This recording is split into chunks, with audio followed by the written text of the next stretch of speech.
El presidente Gustavo Petro continúa demostrando que es una de esas grandes personalidades que no se olvida de en dónde nació, en dónde creció, en dónde se formó y por supuesto lo que todos estos lugares y personas aportaron por supuesto a su crecimiento personal y profesional y que sin duda de alguna u otra manera contribuyeron a que él llegara a donde está en este momento, al cargo tan importante que ejerce en nuestro país como presidente de la República de Colombia. En medio de las visitas que el presidente Gustavo Petro ha realizado en los últimos días, este se dirigió hasta Zipaquirá, a su colegio en donde se graduó como bachiller, el Colegio Nacional San Juan Bautista de la Salle en Zipaquirá. El primer mandatario de nuestro país se graduó de este colegio a los 16 años, más exactamente en el año 1976. Allí, en este colegio, el presidente empezó a reunirse con diferentes sindicatos y personas para poder apostarle un poco más a su territorio en Zipaquirá. Y allí en este colegio también fundó el periódico llamado Carta al Pueblo. Desde allí, desde Zipaquirá, al presidente Gustavo Petro, tanto estudiantes como padres de familia, docentes, directivos, entre otros que se encontraban allí en este sitio, le demostraron su profundo agradecimiento y por supuesto fue recibido entre aplausos y alegría, especialmente por los estudiantes de esta institución educativa que estaban más que emocionados por la visita del primer mandatario al colegio en el cual se graduó y del cual están saliendo hoy en día cientos de estudiantes como egresados.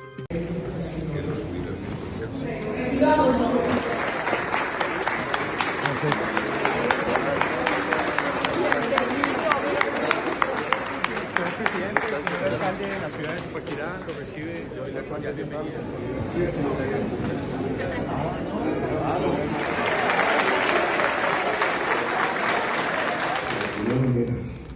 Nos lo explicó muy bien cómo los estudiantes de aquí los comunicábamos con el mundo. Nos llegaban las cosas que pasaban en el mundo. Por favor.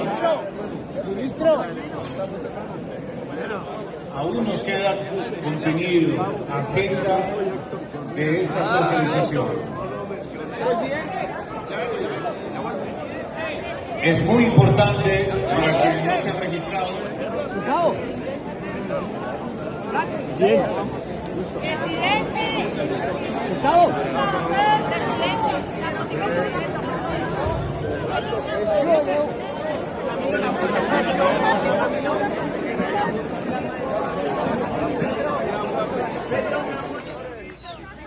Uno para atrás, muchachos. Para atrás. Corrámonos para atrás, corre para atrás. Eso. ¿Listos? Acá.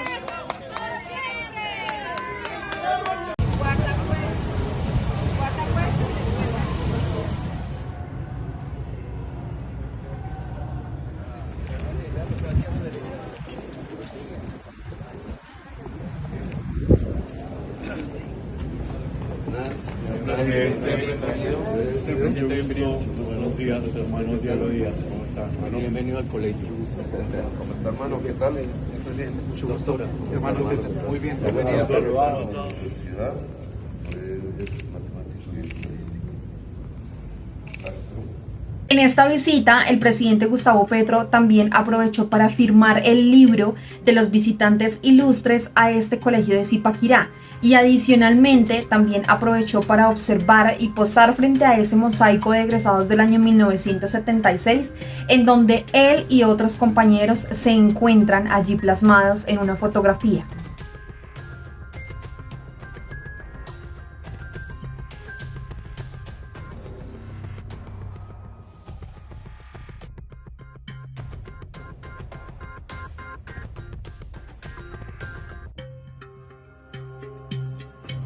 Y en su alocución le hizo un llamado a todos esos estudiantes de este colegio de Zipaquirá, en donde les mencionó que ahora ellos van a ser los responsables de tener un pensamiento realmente crítico e informado, que ya hoy en día se cuentan con herramientas bastante importantes como lo son el internet, pero que aún así el pensamiento es la base de absolutamente todo. ¿Ustedes tienen otras tareas?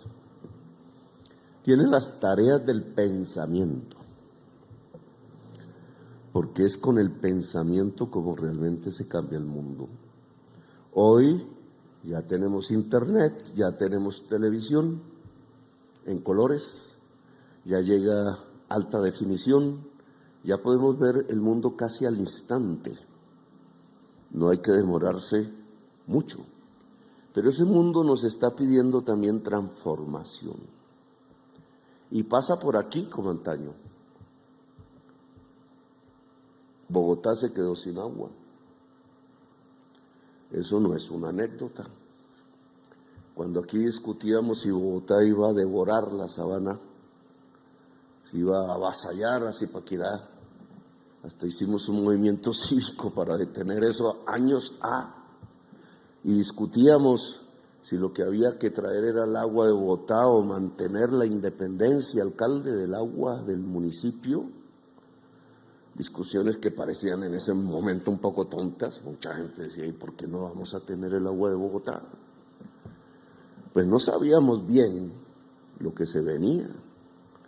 Lo que se venía es que desde ese entonces hasta la fecha, efectivamente, el monstruo urbanístico, que no es más sino negocios inmobiliarios, avanzó por toda la sabana, destruyó Chía, destruyó Cajicá, que siempre se había enorgullecido de defenderse como municipio, e indudablemente quiso avanzar sobre Zipaquirá. Pero la independencia, la autonomía del agua zipaquireña ha permitido que este municipio siga siendo un municipio. Y es un ejemplo para la sabana. No solamente desde el punto de vista territorial, desde el punto de vista de lo que significa la autonomía, desde el punto de vista de lo que significa el que podamos vivir como se ha vivido, con cierta tradición, el que se pueda mantener uno de los mejores sistemas educativos públicos, pero hay que mejorarlo sustancialmente. Antaño atraía hasta a Gabriel García Márquez. Imagínense. Y habló, de hecho, también de la importancia de la educación pública en nuestro país. Especialmente habló de este colegio de Zipaquirá, en donde propuso que ojalá este se pudiera convertir en un colegio universidad, para que los mismos estudiantes que en este momento están allí recibiendo clases de bachillerato puedan continuar con sus estudios de educación superior allí mismo, en estas mismas instalaciones, pero ya transformada en una universidad. Aquí hay una historia.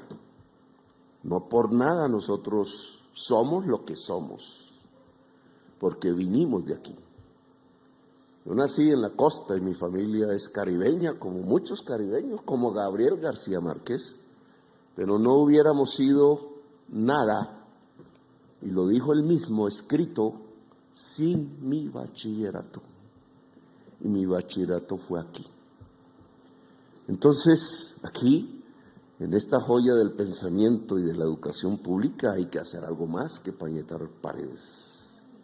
Este colegio hay que obviamente hablarlo con el alcalde, que ahora, este era un colegio nacional, cuando yo estudié, era la nación la que determinaba. Yo tengo ahí mis dudas por la municipalización, porque la municipalización más la restricción presupuestaria de la educación pública en Colombia, hecha en este siglo, y de manera absolutamente estúpida por los gobernantes Uribe y Pastrana, que modificaron la Constitución del 91 que proclamaba lo contrario.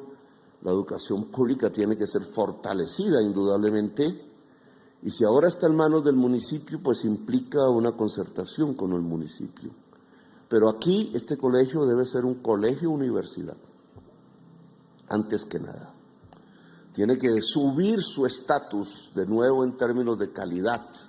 Sus profesores, los que quieran, deben pasar con ayuda nuestra a posgrados, a que aquí haya cada vez más y más calidad educativa. Si se logra que un joven, una joven ahora, porque cuando yo estudié no había jóvenes, mujeres, lo prohibían, eso era franquismo. Los hombres a un lado, las mujeres. Cuando íbamos a misa, los hombres a un lado, las mujeres. Tenía uno que mirar así, que no se dieran cuenta. Ahí era que sabíamos y escribíamos, porque era el cuento después, si te miró tal o no te miró. Así se construyeron muchas parejas de Zipaquirá, a escondidas. Pero poder hacer ese colegio universidad debe ser un objetivo. Nosotros hemos determinado que exista una facultad de inteligencia artificial en Zipaquirá, a la vanguardia. Pero este colegio debe ser mucho más plural, no solamente la inteligencia artificial que puede acabar la humanidad. Son los nuevos peligros, el cambio. Y allí también aprovechó para recordar detalles de su juventud, de su pensamiento y de cómo desde el colegio empezó a tener pensamientos revolucionarios y pensamientos que le pudieran apostar a la sociedad colombiana. Aquí veíamos la película de los hijos del subdesarrollo, un señor creo que se llamaba Carlos Álvarez, si no recuerdo mal, y discutíamos si por qué Colombia es subdesarrollada, porque el mundo es así o asá. En 1975 había estallado la Revolución Portuguesa, que se llama la Revolución de los Claveles, creo que hoy se conmemora ese mismo día, hoy. Y nosotros decíamos, ¿y cómo esos capitanes y esos tenientes y esos mayores le ponen un clavel rojo a su fusil y en vez de atacar al pueblo van y destruyen una dictadura, una de las más largas de Europa, afín a la dictadura de Franco en España? Franco tenía mucha influencia en el mundo conservador zipaquireño, pero era mayoría liberal y obrera. Y entonces se hablaba en las tiendas donde se tomaban las amargas, se decían así los obreros, las amargas. Se hablaba de ese entonces de un señor Quevedo Zeta que compuso el himno, que se había ido a las montañas. Y se hablaba de una vez que llegó la guerra de los 1000 días y cómo pasó Bolívar por aquí, cómo antes esta fue la plaza de los comuneros, cómo la historia había pasado por Zipaquirá y siempre de un lado la libertad, la república, la democracia. Por eso para nosotros, jovencitos como ustedes, era importante el mundo de las ideas. Un grupo de jovencitos, no tan grupo, eran millones, habían liberado a Vietnam, 1973, 74, 75, y toda la juventud del mundo estaba ahí con esos jovencitos del Vietnam. Hoy no se escucha mucho, pero era el mundo de nosotros, un mundo que nos incitaba a la libertad y a la revolución. Por eso salieron muchos jóvenes de aquí hacia esas tareas. Algunos no volvieron, pero estamos aquí.